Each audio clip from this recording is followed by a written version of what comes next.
Hi future GISPs.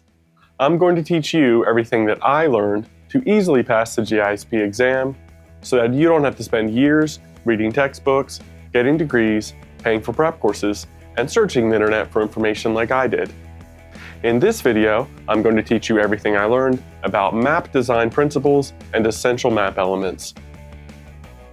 Map design principles and essential map elements is the second section under the cartography and visualization category of the GISCI Geospatial Core Technical Exam list of knowledge categories.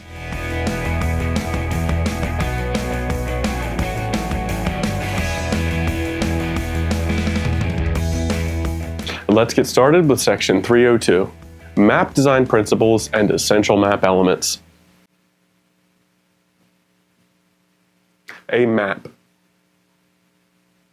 A map is a model of the Earth at a reduced scale.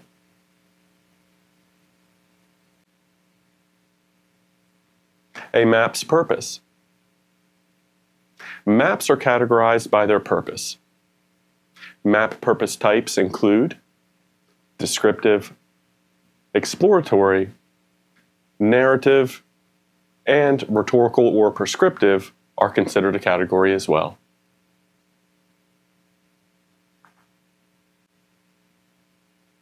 Descriptive maps. A descriptive map has a broad purpose, showing the features on the landscape as accurately as possible.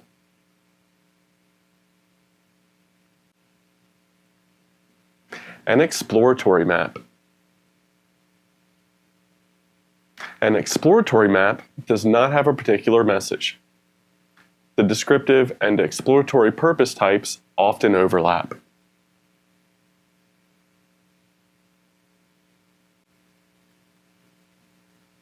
The map shown here is a descriptive and exploratory map.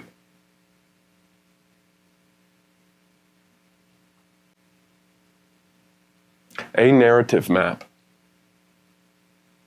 A narrative map has a specific message to convey.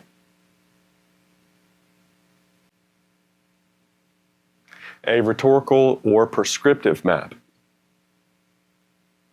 A rhetorical or prescriptive map attempts to convince map readers to have a specific opinion.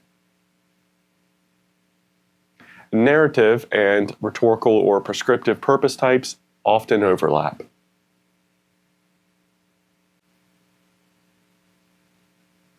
The map shown here is narrative and rhetorical or prescriptive.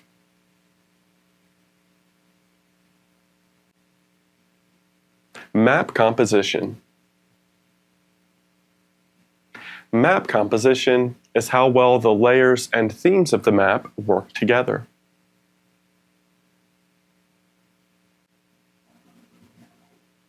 Map layout elements. Map layout elements include title, legend, north arrow, scale, sources, projection, author, date, neatline, and metadata.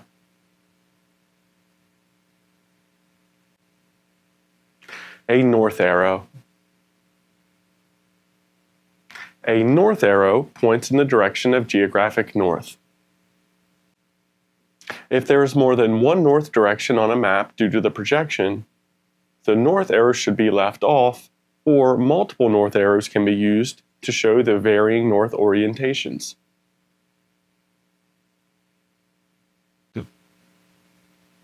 A compass. A compass shows directions of north, south, east, and west.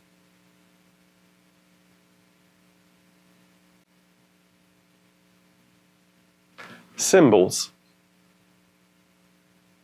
Symbols represent features on a map. Symbols should be used that are easy to understand.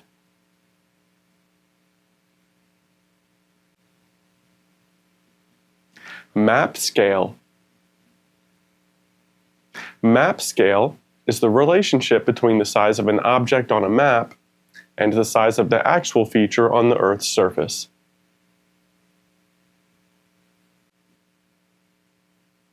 A large-scale map. A large-scale map covers small areas. Features appear large on a large-scale map. Large-scale maps have a large-scale ratio.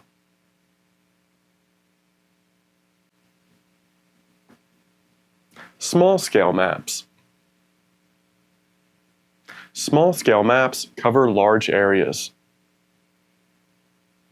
Features appear small on a small-scale map. Small-scale maps have a small scale ratio.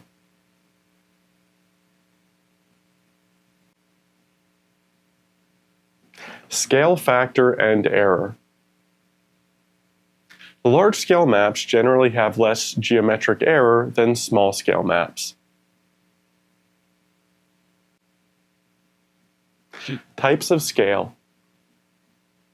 There are 3 types of scales that can be displayed on a map: verbal, fractional or representational, and graphic or bar.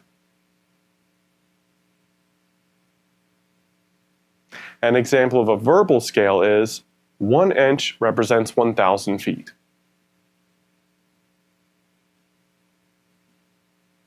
An example of a representative or fractional scale is 1 to 1,000. A graphic or bar scale consists of a bar marked off like a ruler with labels outlining distances between places. Absolute scale. An absolute scale begins at 0.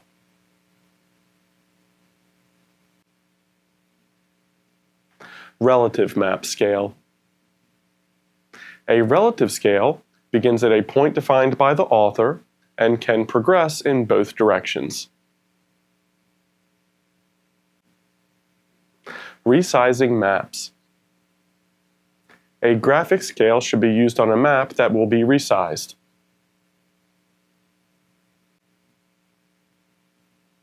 Symbolization variables. Symbols have characteristics. Symbol characteristics include size, shape, orientation, pattern, hue, and value.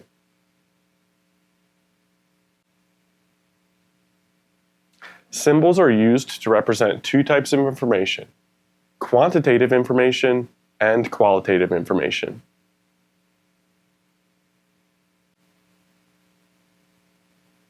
Quantitative information. Quantitative information is best represented by the size and value of symbols.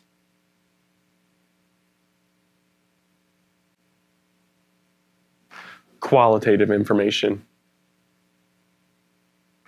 Qualitative information is best represented by the shape, pattern, hue, or orientation of symbols.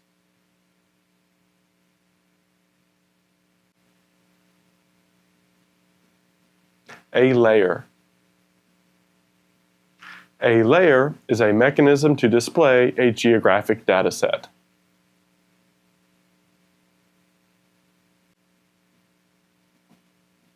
Layer order. GIS layers should be ordered from top down in this order: points, lines, polygons.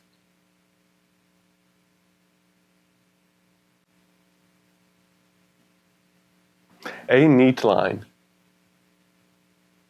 A neatline is a frame around all the map elements.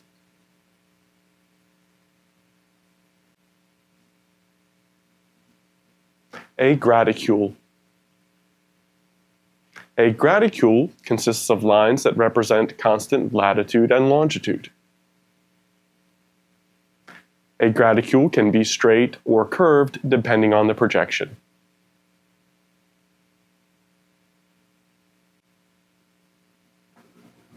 Point. A point is a unit of measurement for symbols.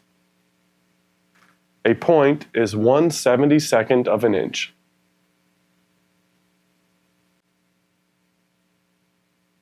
A planimetric element. A planimetric element is a feature that is independent of elevation. Planimetric elements on maps are often roads, building footprints, rivers, and lakes.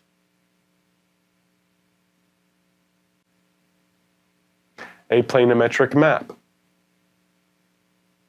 A planimetric map is a map that does not include relief or elevation data.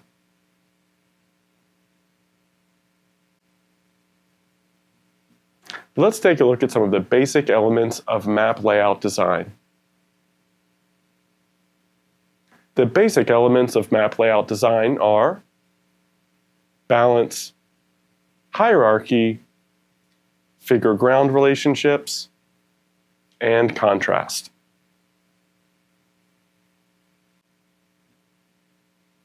Balance. Balance is the arrangement of elements within the overall composition and whether these elements appear stable or unsettled. A balanced map arranges the map and other elements on the page to achieve an impression of equilibrium and harmony. Balance results from visual weight and visual direction.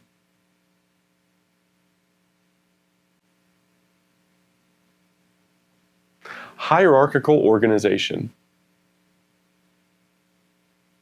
Hierarchical organization is the perceived importance of map elements.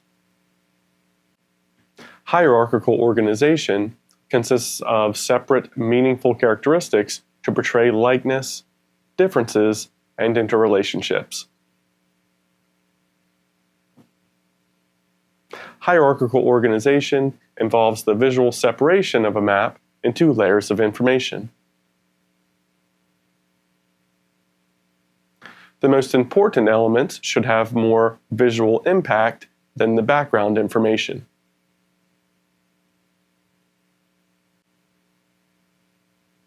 Figure-ground. The figure-ground relationship is also known as visual hierarchy. Visual hierarchy is a separation of the figure in the foreground and the background. Objects that stand out are figures.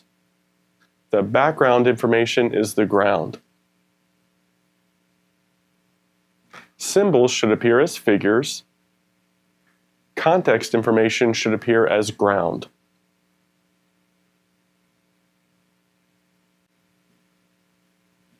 Visual contrast. Visual contrast is the degree to which elements are distinguishable from one another. Visual contrast is how map features and page elements contrast with each other and their background. Objects that stand out from their background have high contrast. Elements that blend together have low contrast.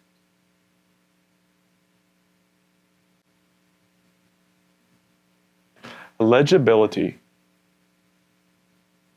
Legibility is the concept of making symbols the appropriate sizes.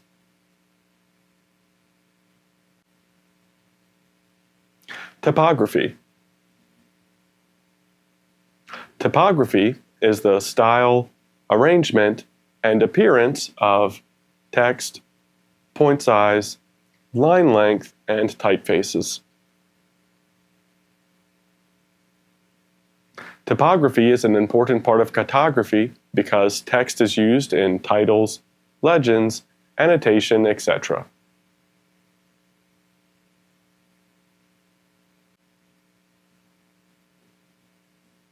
Serif fonts.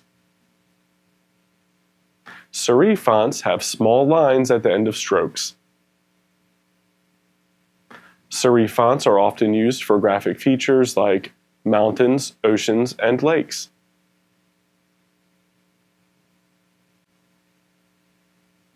Sans serif fonts. Sans serif fonts do not have extending features called serifs at the end of strokes. Sans serif fonts are often used in mapping for city names, legends, and roads.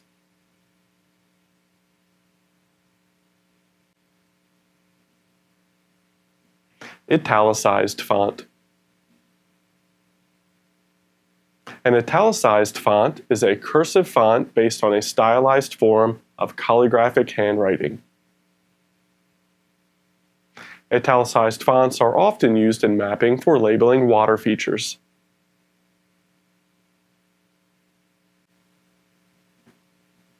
Kerning. Kerning adjusts the spacing between characters in proportion to the size of the individual characters.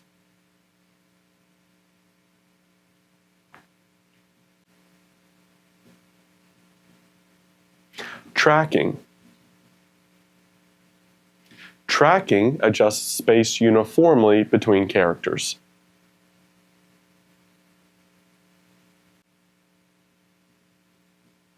Another concept that's important to be familiar with is deceptive mapping. Deceptive mapping is a map purposefully distorted for gain.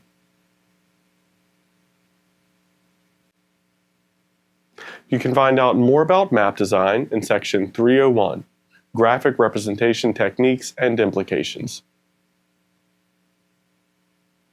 Now you know everything that I learned about map design principles and essential map elements to easily pass the GISP exam.